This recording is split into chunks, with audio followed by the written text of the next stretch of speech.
Terry Dwayne Ashford here again once more on this January 1st, New Year's Day, Wednesday morning, 8:46 a.m.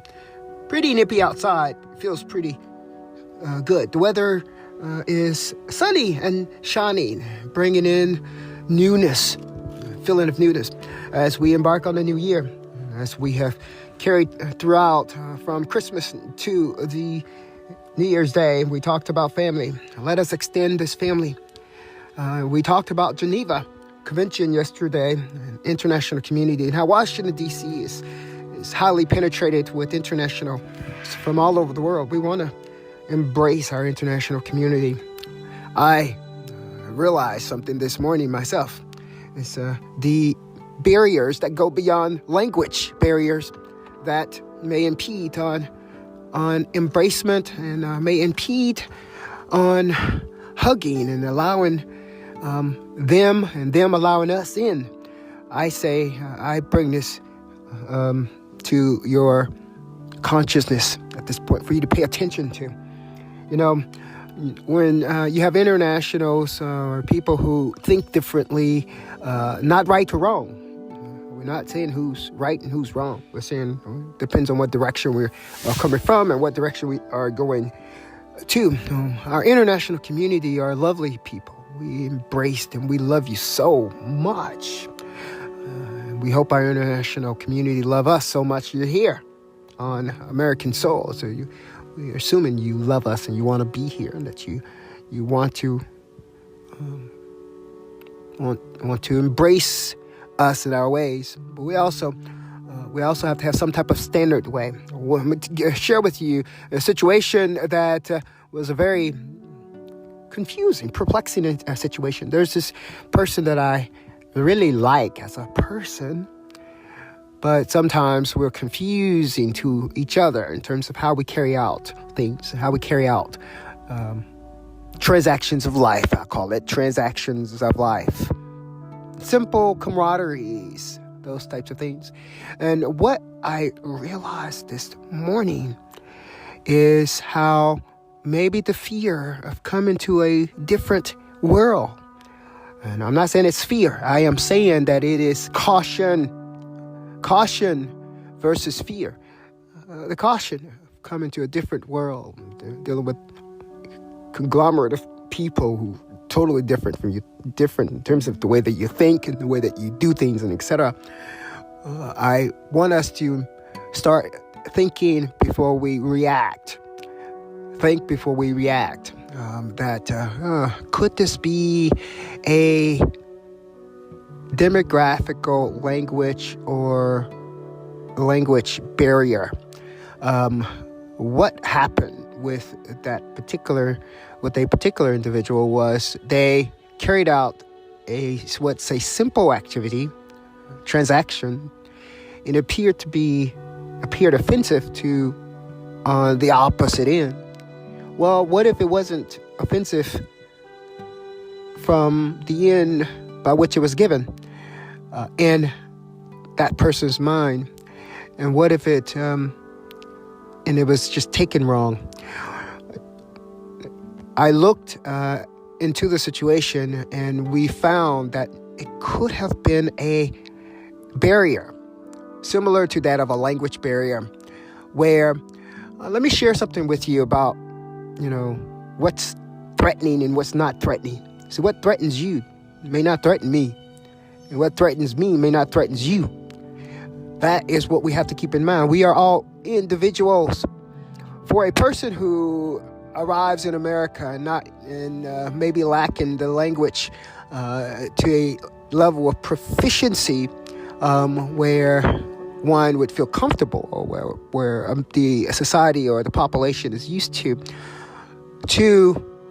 have a label of not understanding the English language could be a threat to that person. As a matter of fact, I can see it as a threat to that person's livelihood, their ability to find jobs, all of these things.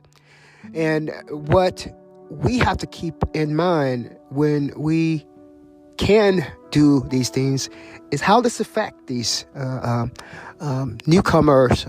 How do we embrace these of this particular situation. So I say that let us keep in mind, let us not react, let us think. And I can tell you that if I stood a chance of losing my job, if my boss knew that I didn't know certain words in English, I would hide the fact that I know those words too. So to not be able to speak the standardized language could be threatening to an individual, and that could cause them to react too. They're trying to shield themselves from the threat. So let me say and ask you all in my podcast on this November, I don't know why I'm continuing to say November. I've done that for the last couple of days. It is now January 1st on New Year's Day. Let us embrace language differences. Let us encourage the standardized language. And let us be patient and tolerant when it doesn't work out fine, when it doesn't work out all as predicted. Let us all do that. And I say that because I really like the person. I just didn't understand, and I don't think the person understood me either. But sometimes when there was a barrier in making that understanding or lack of understanding clear, then that poses a threat. I think the person who may have carried out something that was seen as just slightly offensive, the threat of him or her explaining, I just didn't understand. They can't say that. If they say that, then their livelihood would change. I'm Terry Ashford. I'm bringing love this morning. I'm bringing family. I'm extending family on this very last day that I'm going to talk about family, because we've discussed what families are, what families are supposed to be. We've discussed the solidarity and the loyalty expected of families. Let us now discuss expanding our family. And how do we expand our family? By embracing things sometimes that we're not totally sure of. Embrace it with grace. Grace.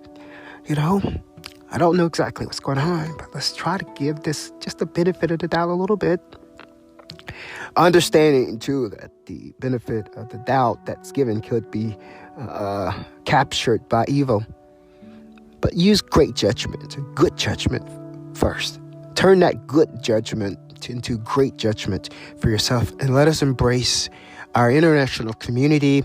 Let our international community embrace us. Let us be tolerant of each other.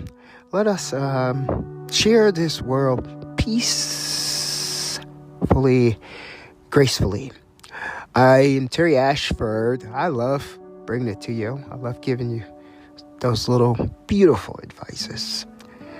Oh, you're so important to me. And on this January the 1st morning, at currently 8:54, Wednesday morning, thank you so much for listening to Terry Dwayne Ashford. This is the Terry Dwayne Ashford Talk Show, live